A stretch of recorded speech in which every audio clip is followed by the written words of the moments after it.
여러분 반갑습니다. 창조 힐링입니다. 창조 힐링은 하늘 아버지 뜻이 하늘에서 이루어진 같이 이 땅 가운데 이루어지는 것이 목적입니다. 귀 있는 자는 성령이 교회들에게 하시는 말씀을 들을지어다. 아멘. 오늘은 용서는 나를 위한 것이다. 사랑하는 교회 변승우 목사님 쓰시고 도서출판 거룩한 주제 펴낸 책을 소개하겠습니다. 책 안으로 들어가 보겠습니다.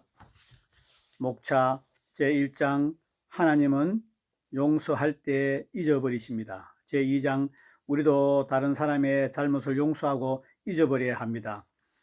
제3장 회개한 죄를 하나님이 잊으셨으므로 우리도 자신의 죄를 잊어야 합니다. 아멘. 오늘은 제2장 우리도 다른 사람의 잘못을 용서하고 잊어버려야 합니다. 제목을 소개해드리기로 합니다. 우리는 용서하되 하나님이 우리를 용서하신 같이 용서해야 합니다. 에베소서 4장 32절 서로 친절하게 하며 불쌍히 여기며 서로 용서하기를 하나님이 그리스도 안에서 너희를 용서하신 같이 하라. 그러면 하나님은 우리를 어떻게 용서하실까요? 이사야 43장 25절 나 곧 나는 나를 위하여 네 허물을 도말하는 자니 네 죄를 기억하지 아니하시리라. 아멘. 이처럼 하나님은 용서하실 때 우리 죄를 도말하시고 다시는 기억하지 않으십니다. 하나님은 우리가 회개할 때 행위록에서 그 죄를 말끔히 지워버리십니다. 따라서 우리도 용서할 때 다른 사람의 죄를 우리의 기억에서 지워버려야 합니다. 그런데 용서했다고 하면서 상대의 잘못을 잊지 않고 가슴에 새기는 사람들이 많습니다. 용서의 기준은 상대의 잘못을 기억하지 않는 것입니다. 그러므로 그것은 진짜로 용서한 것이 아닙니다. 1. 용서가 자신을 위한 것인 이유는 용서하지 않으면 사랑할 수가 없기 때문입니다. 하나님은 자신을 위해 용서했습니다. 즉 사랑이신 하나님의 갈망대로 마음껏 우리를 사랑하시고 복주시고 사용하시기 원해서 용서했습니다. 우리도 같은 이유로 다른 사람의 잘못을 용서하고 잊어야 합니다. 그래서 그들을 사랑해야 합니다. 이와 관련하여 루이스 스미디즈는 이렇게 말했습니다. 용서한다는 것은 곧 잘못을 범한 사람에게서 그 잘못을 도려내는 것과 같습니다. 그 사람에게서 상처 입힌 행위를 떼어내고 그 사람을 재창조하는 것입니다. 저는 상대를 가해자로 못 박았으나 이제는 그러한 생각에 변화가 생긴다. 내 기억 속에서 상대의 모습이 거듭나기 때문이다. 용서는 이런 일을 행합니다. 그러므로 용서한 사람은 남을 사랑할 수 있습니다. 바울이 말한 대로 사랑은 악한 것을 생각하지 않는다는 것입니다. 즉 사랑은 악감이나 앙심을 품지 않는 것입니다. 그러므로 다른 사람을 사랑하려면 용서하고 그들의 잘못을 잊어야 합니다. 그럼 왜 용서하고 사랑하는 것이 다른 사람이 아니라 자기를 위한 것일까요? 이것은 다른 사람을 위한 것 같이 보입니다. 이것은 다른 사람을 위한 것 같아 보입니다. 그럼에도 불구하고 자기를 위한 것인 이유는 남을 사랑하는 것보다 더 행복한 일이 없고 반대로 다른 사람을 미워하는 것보다 더 고통스럽고 힘든 일도 없기 때문입니다. 사랑은 사랑은 기관차와 같고 나머지 열매들은 객차와 같습니다. 갈라디아서 5장 22절 오직 성령의 열매는 사랑과 희락과 화평과 사랑에 있는 곳에 희락이 있고 화평이 있습니다. 그런데 우리가 용서할 때 이것이 우리의 것이 됩니다. 그때 우리 안에 자유가 임하고 기쁨과 평화가 임합니다. 그러므로 용서는 다른 사람을 위한 것 같지만 실제로는 자기를 위한 것입니다. 아멘. 2. 용서가 자신을 위한 것인 이유는 용서하지 않으면 과거의 상처가 치유되지 않기 때문입니다. 상처는 고통을 유발시킵니다. 상처가 처음 날 때뿐만 아니라 그 상처가 아물 때까지 계속 고통을 줍니다. 이것을 용서에도 적용시킬 수 있습니다. 다른 사람이 우리에게 악을 행하는 순간 우리는 고통을 받습니다. 이렇게 시작된 고통은 우리가 그를 용서하기까지 결코 사라지지 않습니다. 그러므로 우리는 용서해야 합니다. 닐 앤더슨 박사는 내가 누구인지 이제 알았습니다 라는 책에서 이렇게 썼습니다. 당신은 이 사람이 나에게 너무 큰 상처를 주었기 때문에 용서할 수가 없어요 라고 말할지 모른다. 그러나 그 사람을 용서할 때 그 사람을 용서할 때까지 당신은 그 사람을 인해 계속 상처를 받게 될 것이다. 왜냐하면 당신이 그 과거에서 헤어나지 못하기 때문이다. 용서는 고통을 중지시킬 수 있는 유일한 방법이다. 이처럼 용서는 내적 고통을 끝내주고 자기 자신을 자유케 합니다. 그러므로 우리는 자신을 위해서라도 반드시 다른 사람을 용서해야 합니다. 아멘. 3. 용서가 자신을 위한 것인 이유는 용서하지 않으면 믿음과 기도가 역사하지 않습니다. 믿음과 기도는 매우 중요합니다. 우리는 믿음과 기도를 통해 필요한 것을 하나님께로부터 공급받습니다. 그런데 여러분 아십니까? 여러분이 용서하지 않으면 아무리 믿고 기도해도 소용이 없습니다. 마가복음 11장 22절에서 25절 예수께서 그들에게 대답하여 이르시되 하나님을 믿으라. 내가 진실로 너희에게 이르노니 누구든지 이 산더러 들리어 바다에 던져지라 하며 그 말하는 것이 이루어질 줄 믿고 마음에 의심하지 않으면 그대로 되리라. 그러므로 내가 너희에게 말하노니 무엇인지 기도하고 구한 것은 받은 줄로 믿으라. 그리하면 너희에게 그대로 되리라. 서서 기도할 때에 아무개나 혐의가 있거든 용서하라. 그리하여야 하늘에 계신 너희 아버지께서도 너희 허물을 사하여 주시리라. 아멘.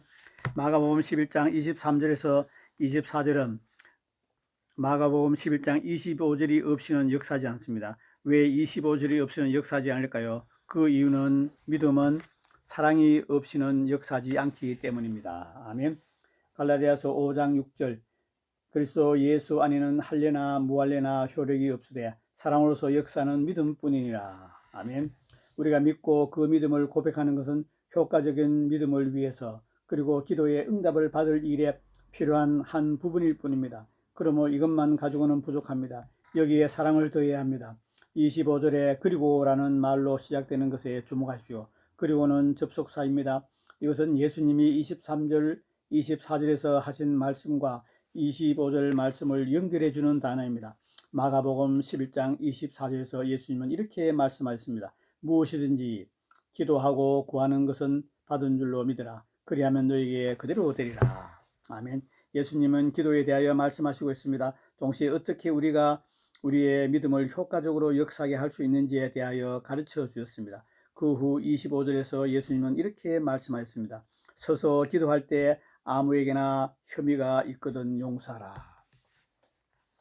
왜 이렇게 말씀하실까요? 왜냐하면 용서하지 않으면 우리 기도에 효과가 없을 것을 아셨기 때문입니다. 믿음은 사랑으로만 역사합니다. 그럼 우리가 다른 사람의 잘못을 용서하지 않으면 우리의 믿음이 역사하지 않습니다. 죽은 믿음이 되어버립니다. 그러므로 우리는 다른 사람의 잘못을 반드시 용서해야 합니다. 아멘. 4. 용서가 자신을 위한 것인 이유는 용서하지 않으면 용서받을 수 없기 때문입니다. 마태복음 18장 35절 너희가 각각 마음으로부터 형제를 용서하지 아니하면 나의 아버지께서도 너희에게 이와 같이 하시리라. 다시 한번 읽어드리겠습니다. 마태복음 18장 35절 너희가 각각 마음으로부터 형제를 용서하지 아니하면 나의 하늘 아버지께서도 너희에게 이와 같이 하시리라. 아멘. 이 구절에 대해 필립 얀시는 정직하게 이렇게 고백했습니다. 나는 이 말씀이 성경에 없기를 진심으로 바란다. 그러나 이 말씀은 그리스도 자신의 입에서 나와 이렇게 버젓이 성경에 기록되어 있습니다. 하나님은 우리에게 무서운 대리권을 맡기셨다. 우리는 남을 용서하지 않음으로써 사실상 그를 하나님의 용서에 합당치 못한 존재로 규정하게 되고 잇따라 자신까지 그런 존재가 된다. 신기한 일이지만 하나님의 용서는 우리가 하기에 달려있다. 하지만 필립 얀스의 바램과 달리 이 말씀뿐 아니라 같은 내용의 말씀이 성경 곳곳에 나타나 있습니다. 마태복음 6장 14절에서 15절 너희가 사람의 잘못을 용서하면 너희 하늘 아버지께서도 너희 잘못을 용서하시려니와 너희가 사람의 잘못을 용서하지 않으면 너희 아버지께서도 너희 잘못을 용서하지 아니하시리라. 아멘. 미국에서 열해 전에 일어난 일입니다. 콜로라도 덴버에 사는 한 여성도가 있었습니다. 그에게 신학생 딸이 하나 있었는데 어느 날 칼에 찔려 무차비 살해를 당했습니다. 범인은 이 성도님의 딸 외에 여러 여자를 살해했는데 결국 덜미가 잡혀 경찰에 체포되었습니다. 이 일이 있은 후 그 성도님은 딸을 잃은 슬픔 때문에 깊은 좌절감에 빠졌습니다. 하나님을 원망하고 살인자를 향한 증오가 갈수록 쌓여갔습니다. 그러던 어느 토요일날 하나님께서 그에게 말씀하셨습니다. 네가 그 살인자를 용서하지 않는다면 나도 너를 용서할 수 없다. 네가 다른 사람의 잘못을 용서하지 않았기 때문에 나도 네 잘못을 용서할 수가 없다. 주님, 이 음성을 듣고 그 성도님은 정신이 번쩍 났습니다. 그래서 딸을 죽인 범인을 용서하기로 결심하고 기도원 해의 회원을 통해 살인범에게 성경을 넣어주었습니다. 그리고 그가 예수님을 믿게 되자 통신으로 신학 공부를 할 수 있도록 도와주었습니다. 결국 그 살인범은 감옥의 선교사가 되었습니다. 용서를 통해 살인자가 그 성도님의 딸 대신에 하나님의 종이 된 것입니다. 사랑하는 여러분, 이 성도님이 들은 것은 진짜 하나님의 음성입니다. 왜냐하면 성경 그대로이기 때문입니다. 그런데 오늘날 교회 안에 용서에 관한 경고를 경히 여기는 풍조가 만연되어 있습니다. 그렇습니다. 용서하지 않으면 절대로 용서받지 못합니다. 이것은 누구도 피해갈 수 없는 진리입니다. 그럼 우리는 반드시 다른 사람을 용서해야 합니다. 5. 용서가 자신을 위한 것인 이유는 용서하지 않으면 사랑의 나라인 천국에 들어갈 수 없기 때문입니다. 저는 오래전부터 용서하지 않는 자는 그가 누구든지 천국에 들어갈 수 없다고 가르쳐 왔습니다. 이에 대해 이단 사냥꾼들은 어김없이 저를 공격하는 글을 썼습니다. 이것은 이단 사냥꾼들이 소경이 되어 소경을 인도하는 자들임을 스스로 드러낸 것입니다. 왜냐하면 남을 용서하지 않는 사람이 천국에 들어갈 수 없다는 것은 성경적인 명백한 진리고 실제로 그 이유로 지옥에 가는 사람이 많기 때문입니다. 여러분에게 남을 용서하지 않는 사람은 천국에 들어갈 수 없다는 것을 보여주는 성경적인 증거를 보여드리겠습니다. 마태복음 18장 21절에서 35절.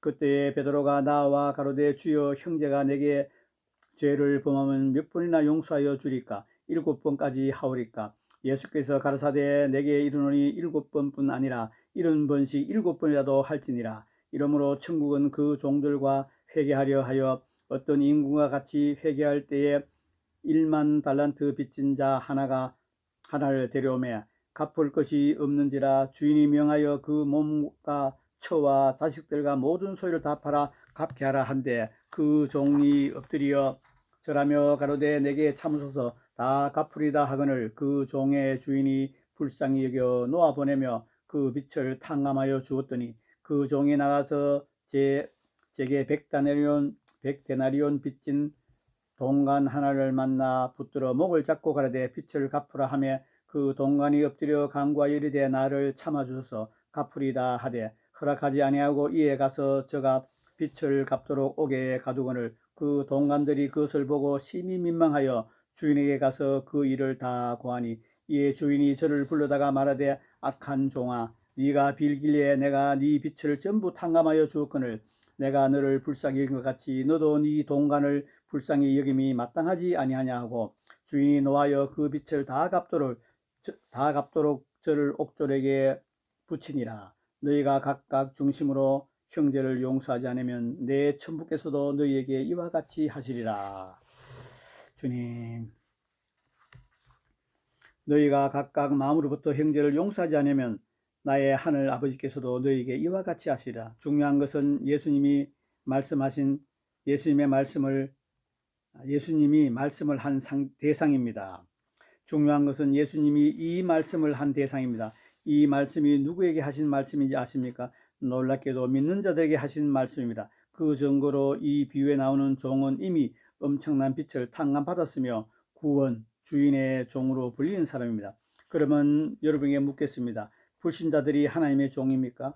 그리고 불신자들이 그들의 빚, 죄를 모두 탕감, 제사함 받았습니까? 아니지요. 그러므로 35절에 두려운 경고는 바로 그리스도인들을 위한 것입니다. 이것도 명목상의 신자가 아니라 구원받은 진짜 그리스도인들이 대상입니다. 그러면 왜 예수님이 이런 경고를 하셨을까요? 그것은 그리스도인들에게도 남을 용서하지 않을 가능성이 있고 그러면 멸망되기 때문입니다. 주님, 유명한 전도자 D.L. 무디는 이렇게 말했습니다. 당신이 하나님 나라의 문을 통과하려면 먼저 용서의 문을 통과하여야 한다.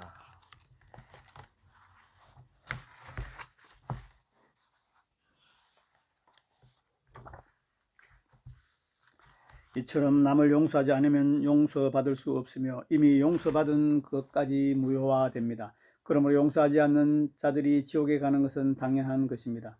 이것은 성경적인 명백한 진리입니다. 이 진리는 방금 인용한 용서에 대한 구절들 외에 히브리서 12장 14절도 분명히 나타나 있습니다. 모든 사람과 더불어 화평과 거룩함을 따르라. 이것이 없이는 아무도 주를 보지 못하리라. 아멘. 히브리서 기자가 모든 사람이라고 한 것에 주목하십시오. 우리는 우리에게 죄를 지은 모든 사람을 용서해야 합니다. 즉 가장 자기에게 해를 끼친 가장 악질적인 사람까지도 용서해야 합니다. 그래야 주님을 만날 수 있습니다. 이로보건대 진실로 용서는 자신을 위한 것입니다. 그러므로 지금 즉시 아직까지도 용서하지 못한 사람이 있으면 여러분 용서하시기 바랍니다. 용서하고 천국에 가는 저와 여러분 되기를 간절히 원합니다. 아멘. 오늘은 용서는 나를 위한 것이다. 사랑고의 변숙 목사님이 쓰시고 도서출판 거룩한 진주편의 책을 소개해드리고 있습니다. 여러분 어떻습니까? 지금까지 여러분이 설교를 듣고 신앙서적 읽고 말씀을 읽을 때 용서가 나를 위한 것인 것을 깨달은 적이 있습니까? 용서하지 않으면 믿는 자도 지옥에 간다는 진리를 깨달은 적이 있습니까? 참으로 이 진리는 너무나 소중하고 너무나 사활적으로 중요한 진리입니다. 여러분 오늘부터 우리 모두는 내 이웃을 내 몸같이 사랑하고 용서하는 사람이 됩시다. 하나님이 우리를 용서하신 같이 우리도 모든 사람의 죄를 용서하고 하나님이 우리 죄를 용서하시고 잊어버린 같이 우리도 잊어버리는 구독자 여러분 되시기를 예수님으로 축복합니다. 여러분이 영혼이 잘되고 범사가 잘되고 강건하게 되기를 예수님으로 축복합니다. 용서하고 사랑하는 것이 우리의 의무입니다. 빛과 소금의 역할을 감당하고 사는 것이 우리의 의무입니다. 하나님의 자녀는 용서하고 사랑하고 살기 위해서 하나님께서 우리를 부르셨습니다. 우리는 용서하는 삶을 살아야 합니다. 사랑하는 삶을 살아야 합니다. 부족하지만 용서해야 합니다. 부족하지만 사랑해야 합니다. 그럴 때 사랑도 커지고 용서는 확장되어 가는 것입니다. 여러분 우리 모두가 하나님 아버지를 닮아서 사랑하고 용서하는 하나님의 자녀, 축복의 자녀가 되기를 예수님 이름으로 축복합니다. 오늘은 사랑하는 교회 변숙 목사님 쓰시고 도서출판 거룩한 진주의 편의 책 용서는 나를 위한 것이다 책을 소개해드렸습니다. 창조 힐링은 진리 회복과 종교개혁, 천하보다 귀한 영혼을 구원하는 것이 목적입니다. 귀 있는 자는 성령이 교회들에게 하시는 말씀을 들을지어다. 아멘. 끝까지 함께 하신 여러분 감사합니다.